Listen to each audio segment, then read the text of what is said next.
Ahora sí. A ver si anda. Sí.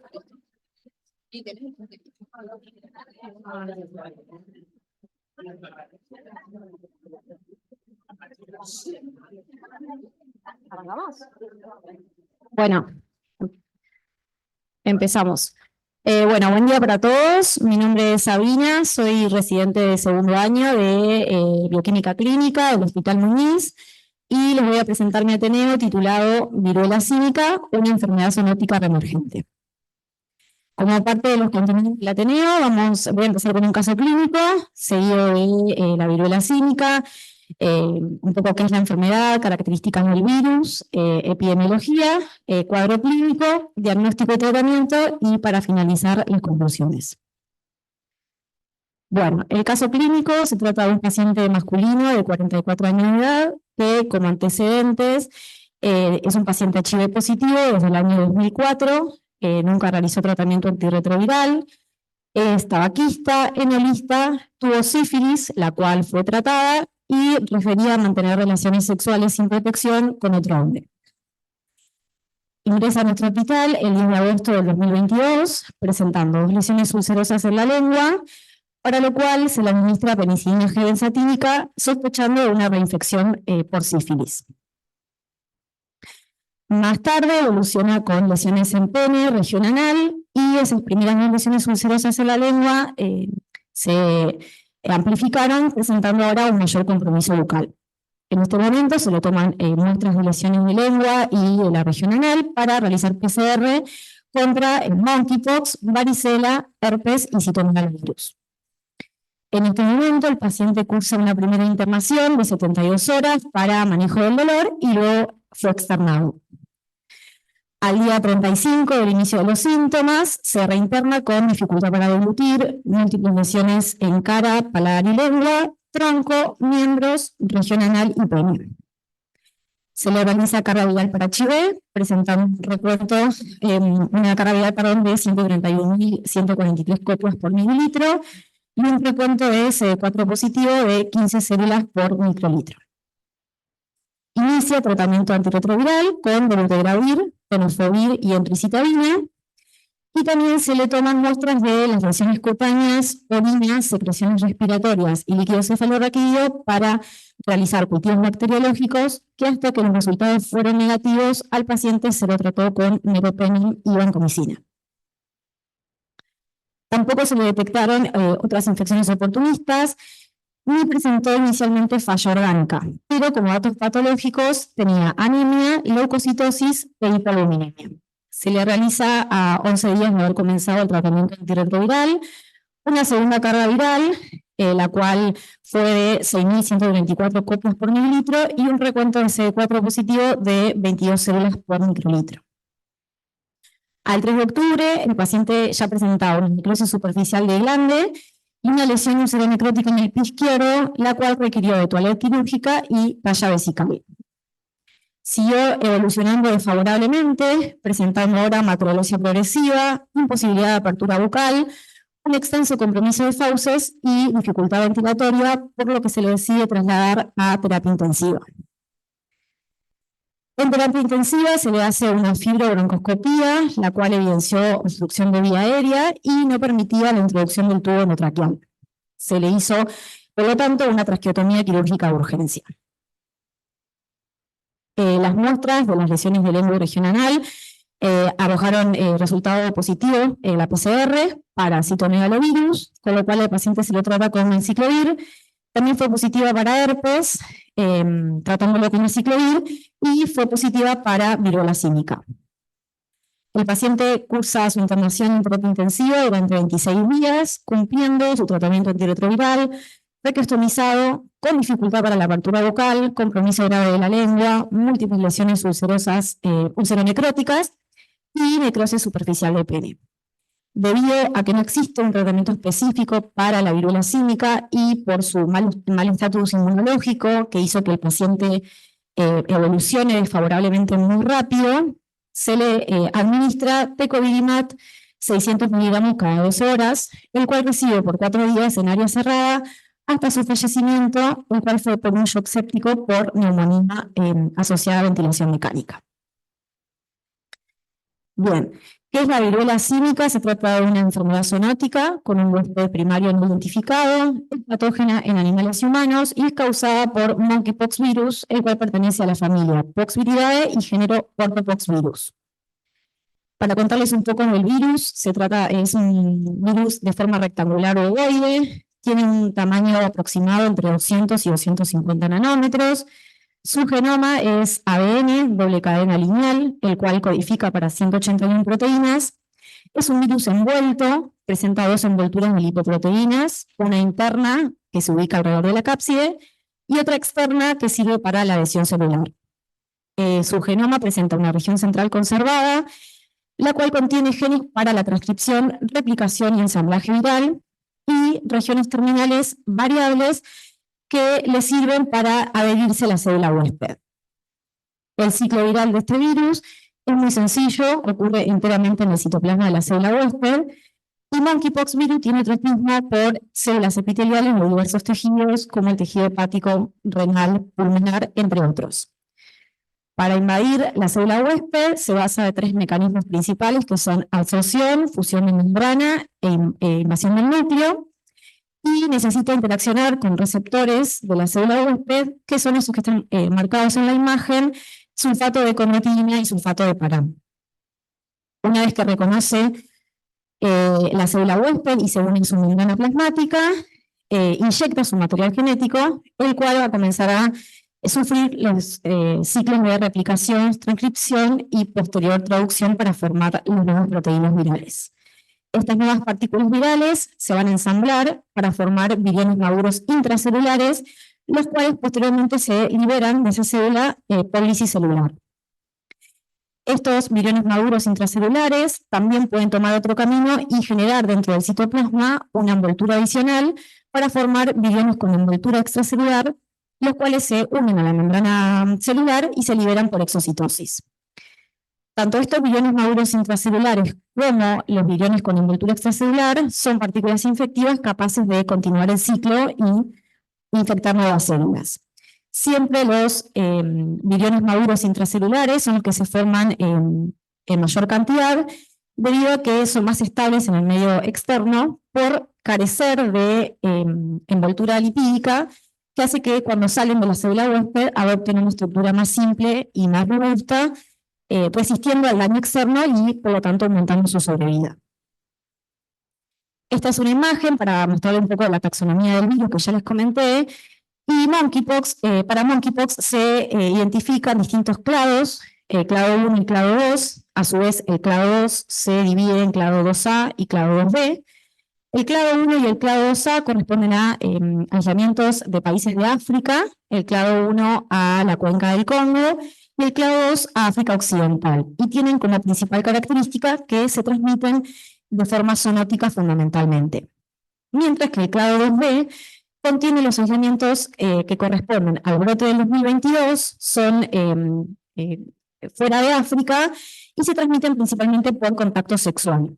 Se subdivide además en diferentes linajes debido a la evolución viral continua que tiene que ver con la adaptación a la evasión inmune o la resistencia a los tratamientos.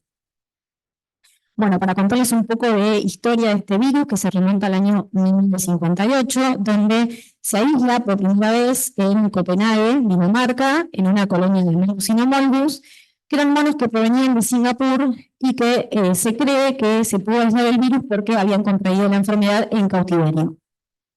Entre los años 1960 y 1968 se informaron brotes en colonias de monos cautivos en Estados Unidos y Países Bajos. Eran monos que provenían de Asia y que se iban a utilizar para el desarrollo y la evolución de la vacuna contra la polio. Además, estos monos venían acompañados de otros animales salvajes que creen que por eso se pudo haber transmitido la enfermedad. También en 1965 se descubre monkeypox en el zoológico de Rotterdam, en no solo especies de monos, sino también en otras especies animales. Pero hasta el momento no se detectaron casos en humanos. Recién en 1970, como consecuencia de la erradicación de la viruela, comenzaron los primeros casos en humanos no vacunados, y el primero fue en República Democrática del Congo y corresponde a un niño de 2 meses. En el año 2003, Hubo casos en Estados Unidos por importación de ratas gambianas desde Ghana a Texas que transmitieron el virus a perros de la pradera y estos a los humanos. Entre los años 2017 y 2019 hubo un gran brote en Nigeria relacionado con pacientes provenientes de Reino Unido, Israel y Singapur, que se cree que esto sucede por el aumento de la población y por una disminución de la inmunidad por la viruela. Y por último, en el año 2022 inicia un nuevo brote a nivel mundial por casos en Reino Unido, Portugal e Italia, que eran en su mayoría pacientes hombres que referían mantener sexo con otros hombres. En cuanto al reservorio del virus, sigue estando en estudio la identificación de reservorios exactos, pero se postulan varias especies animales como roedores, ardillas de selvas tropicales y de África Central y Occidental. Los simios y monos, que son los que le dan el nombre a esta enfermedad, se consideran huéspedes intermediarios, ya que serían los responsables de transmitir la enfermedad a los humanos en áreas endémicas. En cuanto a la transmisión de monkeypox virus, se puede transmitir desde el momento en que empiezan los síntomas hasta que las lesiones cutáneas resuelven completamente y se forma una nueva capa de piel. Existen 3 vías principales de transmisión: de animal a animal, de animal a humano y de humano a humano. Con respecto a la vía de animal a animal, tiene que ver con estos animales que les comentaba que son posibles reservorios, y la transmisión se da a través del contacto directo entre ellos. Con respecto a la vida de animal al humano, se va a dar a través del contacto directo con animales que puedan estar infectados, no solo con las lesiones cutáneas, sino también con fluidos biológicos como saliva o sangre, a través de mordeduras de estos animales, rasguños y en el caso de que sea muy común comer este tipo de animales, también se puede transmitir a través del consumo de carne cruda.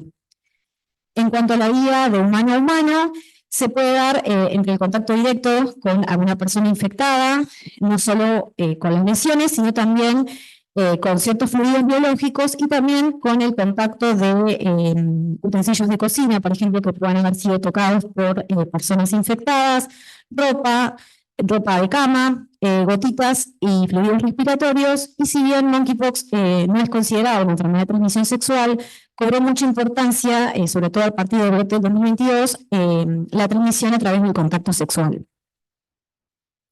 Bueno, en cuanto a la epidemiología y la situación internacional, estos datos son sacados del último boletín epidemiológico que corresponde al año 2023.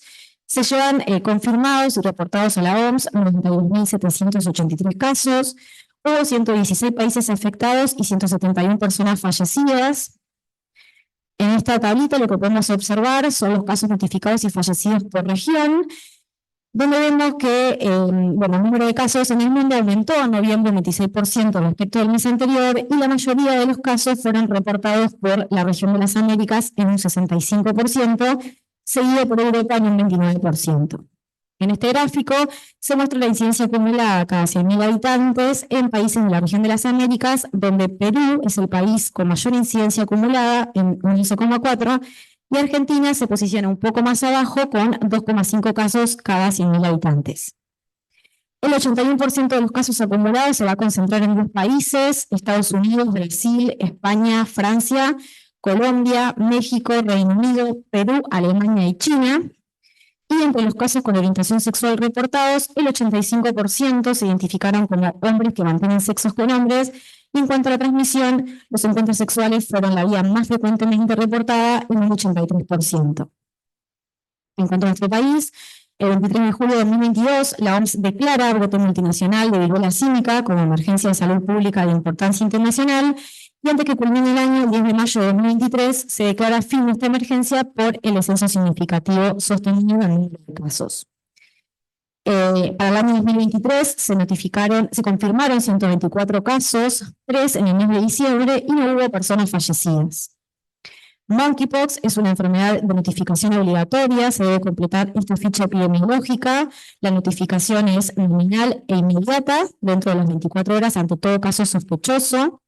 Definimos como caso sospechoso a toda persona de cualquier edad que presente exantema vesicular agudo, que no se corresponda a otras causas de enfermedades exantemáticas y que se acompañe de alguno de los siguientes signos o síntomas, como puede ser cefalea, inicio súbito de fiebre, mialgia, dolor de espalda, astenia y linfadenopatía.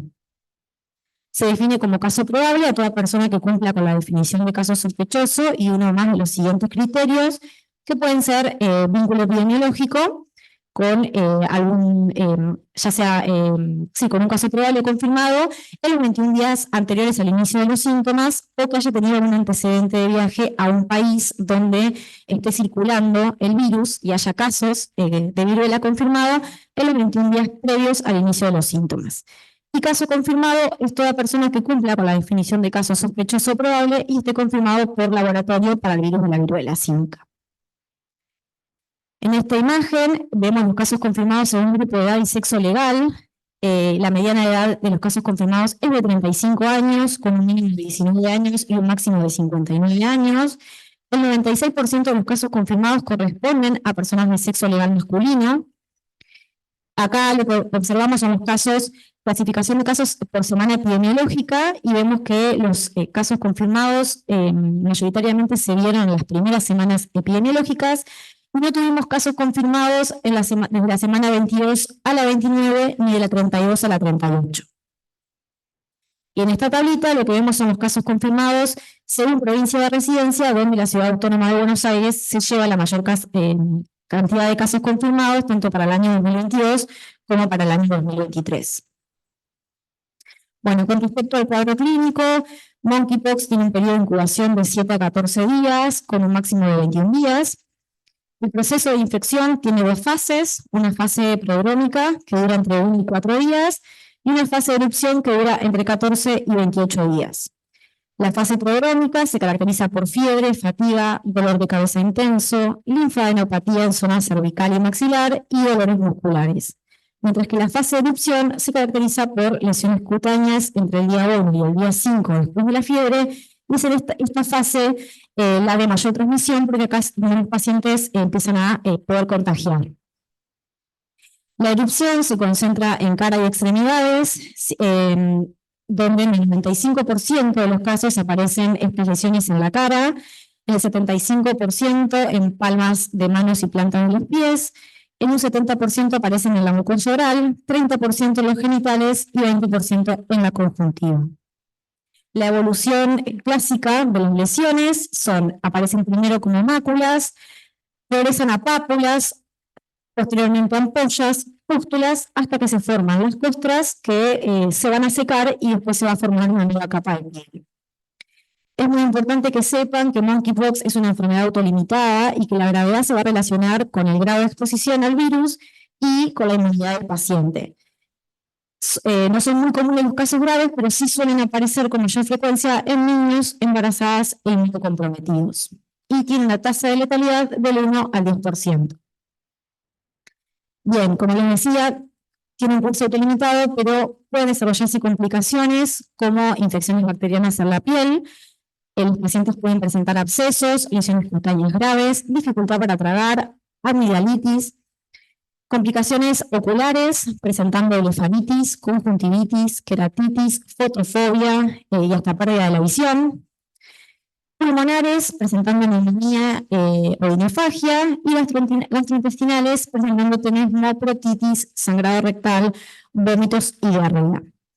Con respecto al HIV, que son los pacientes mayoritarios que tenemos en nuestro hospital, pacientes HIV positivos, cuando se encuentran en un estadio avanzado y no controlado, tienen un mayor riesgo de presentar Monkeypox grave, como el caso del paciente que les conté al inicio.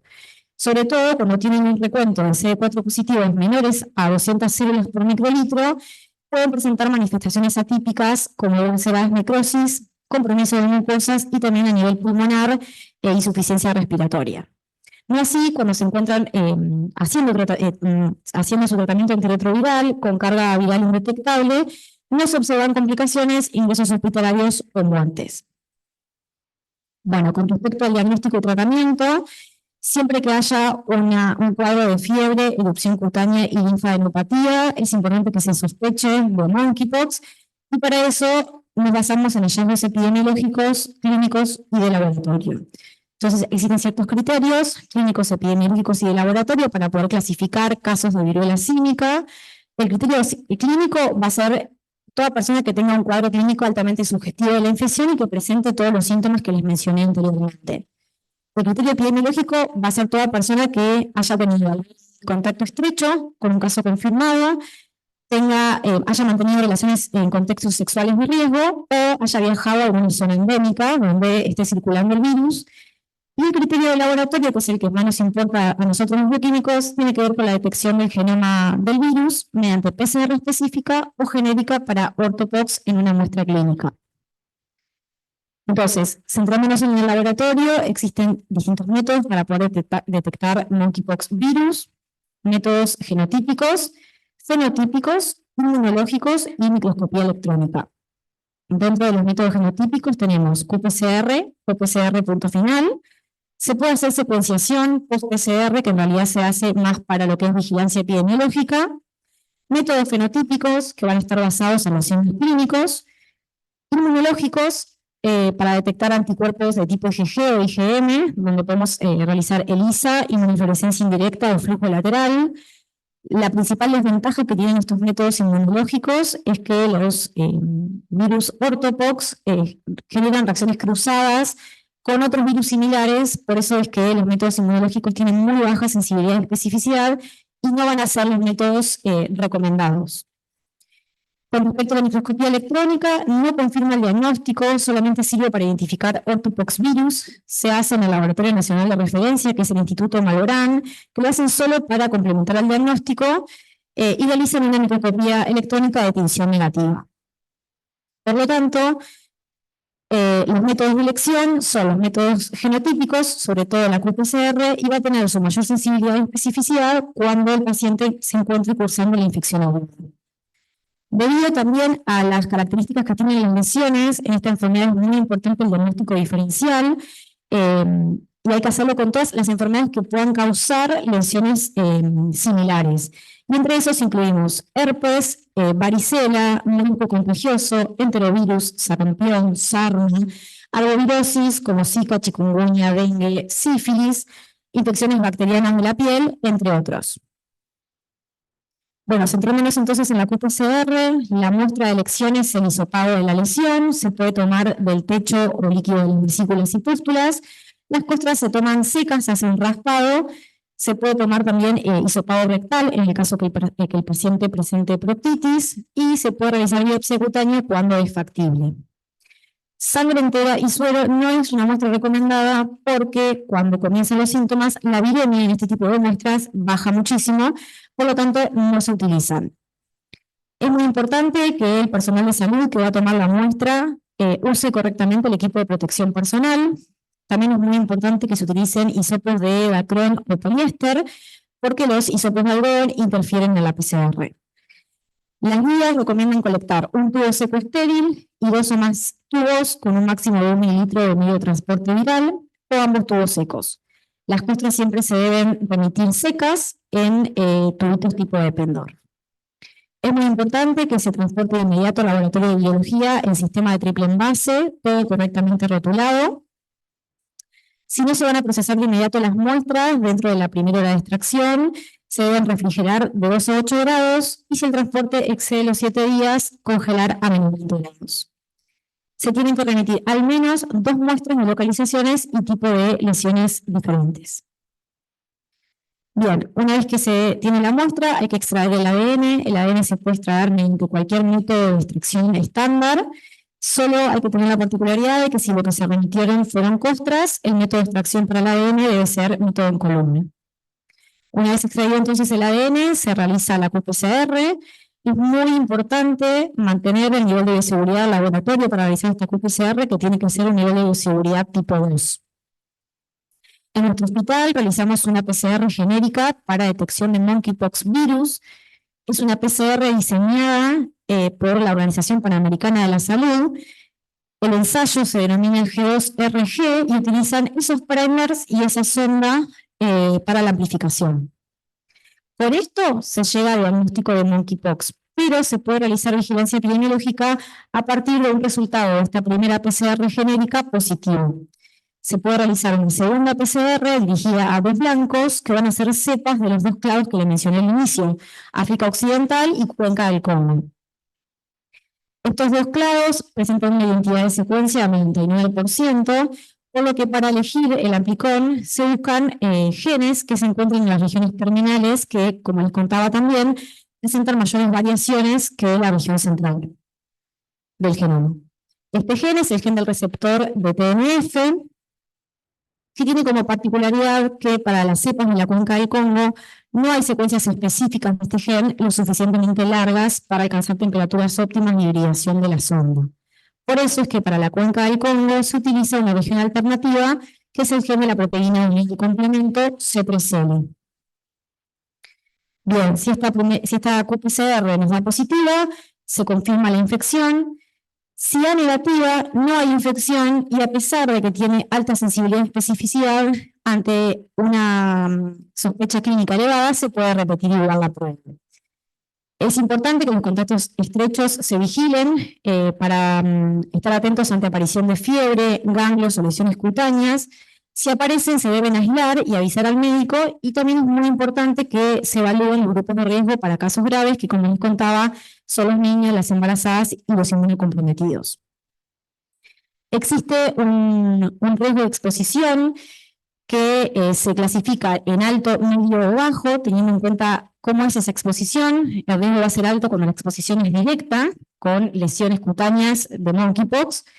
El riesgo va a ser medio si existe, no hay un contacto directo, pero sí hay un contacto, una exposición cara a cara menos de 1 metro durante al menos 15 minutos, con un caso confirmado, sin utilizar el equipo de protección personal.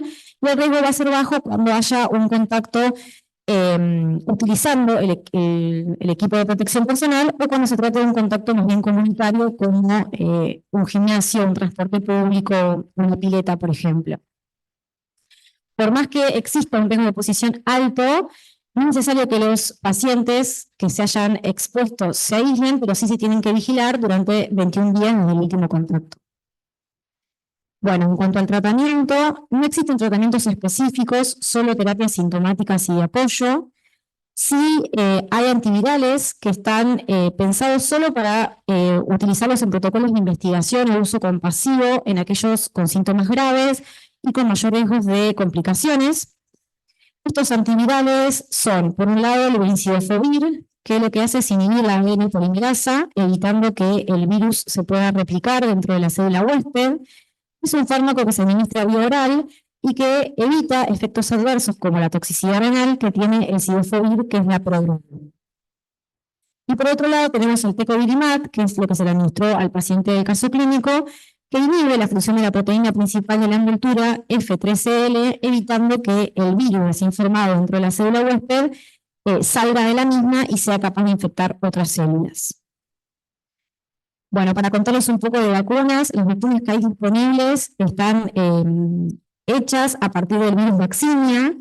La vacuna Vaccinia fue la que se utilizó con éxito durante la erradicación de la viruela humana. No están disponibles, pero se cree que producirían una protección del 85% contra monkeypox. Entonces, las vacunas que existen son realizadas a partir de cepas replicativas de este virus, y dentro de este grupo tenemos la vacuna ACAM 2000, que es a virus vivo atenuado, aprobada por la FDA en 2007, y se aplica una sola dosis. Cepas mínimamente replicativas del virus Vaccinia, y acá tenemos la LC16M8, que también es a virus vivo atenuado, es japonesa y también es una sola dosis.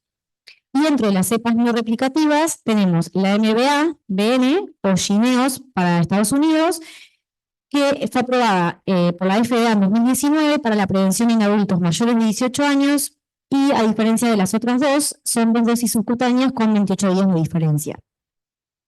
Obviamente las cepas replicativas y mínimamente replicativas no están recomendadas ni en embarazadas, ni en mujeres que están lactando, ni tampoco en inmunocomprometidos. A pesar de que existen estas vacunas, la OMS, de acuerdo con los riesgos, beneficios y escasez vacunal a nivel mundial, no recomienda la vacunación masiva de la población no expuesta, ya que el riesgo de monkeypox en estos momentos es baja. Pero sí plantea una profilaxis preexposición para diversos grupos poblacionales. Entre estos grupos tenemos los trabajadores de la salud que pueden estar expuestos, o las personas con mayor riesgo, como los que tengan alguna inmunodeficiencia, niños o embarazadas. Lo que plantea la OMS es una vacuna antes del brote del 2022 y agregó vacunas cuando fue el brote de ese año. Bueno, y para finalizar, como conclusiones, la viruela símica es una enfermedad reemergente sobre la cual debemos instruirnos y adquirir la capacidad de sospecharla para que se pueda diagnosticar precozmente y así tratar las posibles complicaciones. La amplia distribución mundial de monkeypox virus ha hecho que deje de ser considerada una enfermedad limitada geográficamente a países africanos, pudiendo incluso generar nuevas áreas endémicas debido a la presencia de reservorios. La inmunosupresión del HIV debe ser un factor importante a la hora de considerar las posibles complicaciones, sobre todo si se encuentra en estadio avanzado y no controlado. Si bien hay varios métodos diagnósticos para monkeypox virus, es importante realizar el más adecuado con la mayor sensibilidad y especificidad, que son los genotípicos, y para ello también tomar la muestra correcta. Y por último, que es muy importante que se pueda impulsar a nivel nacional la investigación y disponibilidad de los fármacos para el tratamiento, sobre todo en las presentaciones graves. Bueno, esta es la bibliografía consultada y muchas gracias.